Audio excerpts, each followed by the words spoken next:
I saw the film on Broadway at the Lowe's Theater opening night on a Friday night, and it was mayhem. People were talking to the screen, and I didn't care about the critics. I knew we had a hit. When we had, I think, the biggest opening in September of all time at that point.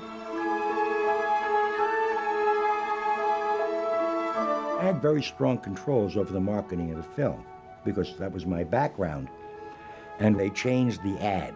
Remember, my ad was beautiful Joan with the picture, Mommie Dearest on it. And they came out with this headline, the biggest mother of them all, and no more wire hangers. And I went berserk. I really went berserk. But when I look back on it, it was stupid of me to do because the picture was already set.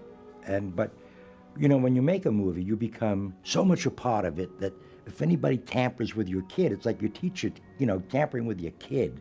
You're gonna go after that teacher. Well, I was a little bit overboard to the studio. Actually, I don't remember the first time that I saw it, but I was very impressed. I thought Faye Dunaway did a marvelous job with it. And I know Joan Crawford was quoted as saying that the only actress that she could ever see playing her in the future, if anyone ever played her, would be Faye Dunaway. And I think Faye was very impressed, you know, that she had said that about her, and this opportunity came her way, and she wanted to do her the best justice that she could. The picture is a hit. Shh. I saw it with a real live paying audience. It was a full house, and they loved the movie. It wasn't that they didn't love, they loved the movie. Joan, listen to them. They're so happy for you. It's not a critic's movie. It's a film audience's movie. The audiences interacted to that film.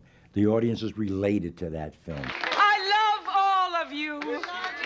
The book I wanted to read very much when it came out. It got a huge amount of attention. It was a huge bestseller, and you hadn't read a book like that, really, about a movie star, especially a movie star that was so created by this myth of, like, the fan magazines and everything to be this perfect person, and was really pulling the curtain back and showing a monster. It took a long time for the truth to come out, didn't it? So when the movie came out, I couldn't wait to see it. You know, I was probably paid the very first day to see it. I remember I saw it in New York, and it was packed. And so I wasn't disappointed in the movie, certainly. You expect me to ignore my fans. They're life and death to me, baby.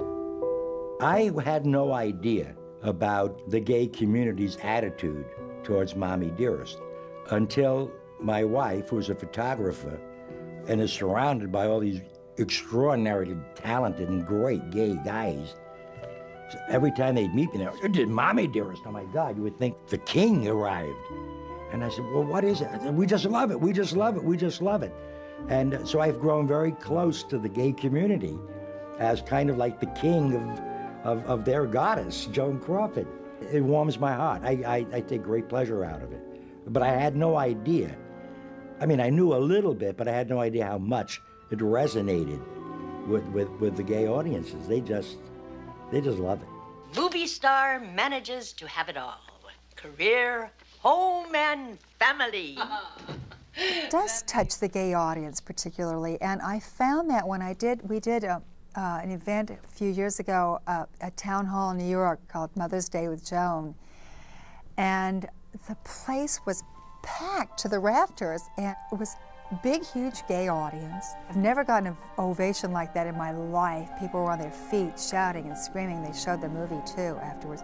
And it really touches a chord in the gay audience. I think it has to do with that era, the star thing, the strength of this woman. I think it's a wonderful thing that it has become a cult film, you know, with a following of gayness and frivolity, because people are still watching it. I don't think the gay audience identifies with the little girl at all. They identify with the bitchy, drag queen, female impersonator role. Good evening, Miss Crawford. She's a movie star, she's a bitch, she dresses well, and she's rich. And this is a drag queen role because it was such exaggerated costumes, the shoulder pads and the eye makeup and everything. We're ready for you, Miss Crawford.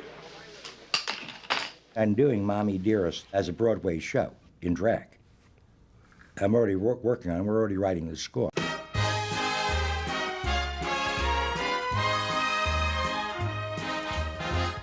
John Epperson, which is my real name. And then there's this character, Lipsinka, that I created. If you've ever seen an old black and white movie, you know that the skin tone on the actresses was very even. So I want that red to disappear. I thought, well, I'll do a show all about Joan Crawford. I'll lip sync the whole thing. And so the show is billed as John Epperson, as Lipsinka, as Joan Crawford. So there's now 3 layers of identity there, if that doesn't complicate matters enough. We put on red pencil, then we put on red lipstick, and now we put on red powder.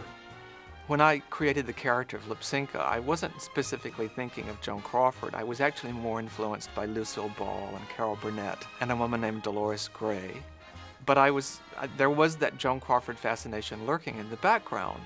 And at some point, I became fascinated by specifically Bette Davis and Joan Crawford. Now I look back and I wonder, why was I so drawn to Joan Crawford and to older female Hollywood stars in general? And I think it has a lot to do with being a gay man, because something about them made them seem different than from the rest of the world. And I felt different from the rest of the world being a little gay boy.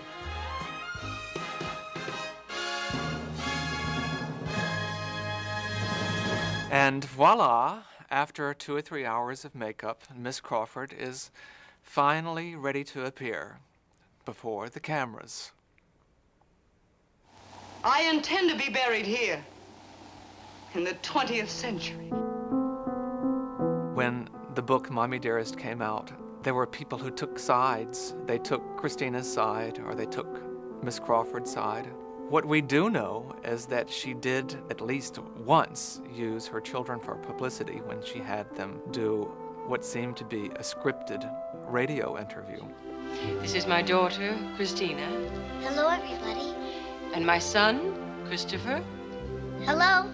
Joan Crawford did have fascination with Christmas.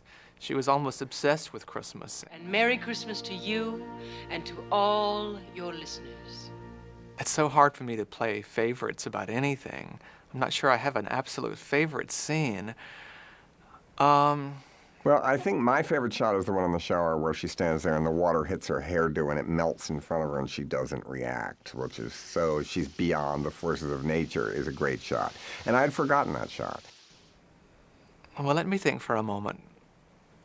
Obviously, the wire hanger thing is the most famous in it. What's wire hangers doing in this closet? Apparently, Joan Crawford's mother, I believe, had worked at a dry cleaner's, and that was a low point in their life, and so the idea of a wire hanger in her home when she knew she could afford better was very disturbing to her. But ultimately, what I take away from that scene is Faye Dunaway's decision to play it almost like kabuki theater. She has white cold cream smeared across her face, very white, like a geisha girl. But she also, at one point, assumes the squatting stance of a sumo wrestler. It's just another quirky choice she made that makes the movie so compelling. Wake up, wake up. Come on, children. Come on, wake up. Wake up. What's happening? Your mother wants you downstairs in the rose garden. Come on, hurry up. The rose bush, audiences love that scene. I mean, they can't believe their eyes. I don't want that scene cut out. I'm thankful for that scene. Tina! Bring me the axe! In this movie, it's so good and flawed that it's perfect. Don't fuck with me, fellas! Who hasn't felt like saying that? And, you know, at meetings with studio executives and with people that have power over you, and suddenly you have new power. And I like that scene. Don't fuck with me, fellas! No one said fuck in the movies, and that was pretty early to say that. So the shock value of especially Joan Crawford saying it, or Faye Dunaway at the time, was pretty strong. This ain't my first time at the rodeo. You forget the press I delivered to Pepsi was my power. You wanted to be worse, actually. It was just their faces. It was just what a great thing it is to say to people that aren't expecting. Especially it was a woman. It was a strong woman. It was a feminist statement. My favorite scene, it's the big confrontation scene. In spite of the fact that it's slightly campy, when Joan Crawford jumps on top of Christina and you see Christina's panties, it's the most intense scene in the movie. And I also like that scene because it's all about women. There's 4 women in that scene, and they're all freaking out for one reason or another. And there's a wonderful moment where Faye Dunaway, like, practically flips over herself, you know, they're trying to pull her off of Christina, and she does this incredible flip onto her knees. I wonder if she had knee pads on, because it looks like it hurts. A woman known throughout the world not only as an Academy Award-winning actress. Faye Dunaway is just a remarkably deep actress, a great actress, and man, she latched onto that part like nobody's business. It's a brilliant performance, it's operatic, it's almost experimental. No one's done it before, and no one can or will do it since. I'm not acting. I love Faye Dunaway. I still do like her in movies. I think she is a great actress, and I think she's good in Mommie Dearest. No, it's not good. And I know she doesn't want to talk about that movie or anything. And I think she should lighten up about it because she's great in it. I know. She becomes Joan Crawford. She channels her in it. When I see a picture of Faye Dunaway now, I think it is Joan Crawford. And I think that Joan Crawford, that isn't her. Who is that woman? I mean, because they almost became, in my mind, mixed up. I don't know why Faye doesn't want to speak of the film. I can only speculate because of the way the movie was received, or it became a camp film with a cult following, the over-the-top scenes. I thought she did a wonderful job. We're gonna clean this floor. You and me together. Go. I've never really sat down to talk to Faye. I'm a huge fan of Faye. I haven't talked about the film. I've heard reports that she kind of disowns this film. I'd like to believe in her heart she loves this movie and she loves the experience, because we all had a good time making it. This was a really happy set. But I think she was hurt by the critics. I think that she needed their support and she wanted their support, and I think every actor or actress does.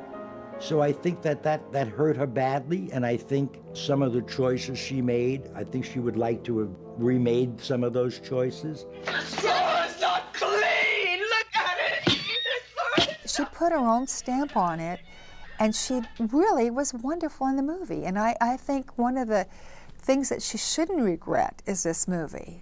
They just announced your mother is going to stand in for you until you're well. I herald the filmmakers, and I herald Faye, and I herald the gay world for keeping it alive, because these things are important, and lest we forget. Don't be a stranger. Why was it important for you to be here to talk about this movie? And don't cry. I know you brought your handkerchief. And I did bring my handkerchief, and I haven't used my handkerchief. One of the things I try to do with my stage show, and one of the reasons I wanted to be here today, is that a lot of drag performers, when they impersonate Joan Crawford, try to do an extreme caricature who's, you know, always wielding an axe or a wire hanger. I think she was a lot more interesting than that. I think she was a lot more complicated than that. There is always this tension that exists between parent and child, and everything isn't black and white, and I think Frank Perry did a very good job covering the gray area. I love you, Mommie Dearest. I love you, Tina, darling. This movie certainly didn't hurt Joan Crawford's image to me, but my values are a little twisted. No, it almost made me stick up for her in a way. I'm not ashamed of how I got what I have. You always take a little bit of artistic license anytime you're doing a biographical film. But I think we captured the authenticity of Joan. You're aces, Jody. On your mark. Get set. This movie has an afterlife that I don't think anybody expected. I can't tell you how many people in restaurants, they know my lines. They know my lines and remember them better than I do. Sorry it has to be like this. For you, for her. I was in Walgreens a few months back, and I sensed this lady a little ways down the aisle, and she said, "You're that girl, aren't you, that was in Mommie Dearest?" And I said, "Yes, ma'am." And she had tears in her eyes. And then I started filling up, talking about it now, and we just hugged each other. It was a very powerful film that did great things for people. She always loved you. I need to believe that. think if you like movie stars and if you like monster movies, then you can really have a good time with this because it's a little bit of a horror movie too, and it's like an opera almost. Mommy! It's so over the top in a way that really did happen, though. It may be an over-the-top story, but you feel as if her life was over the top. It wasn't exaggerating it, except for the rose garden.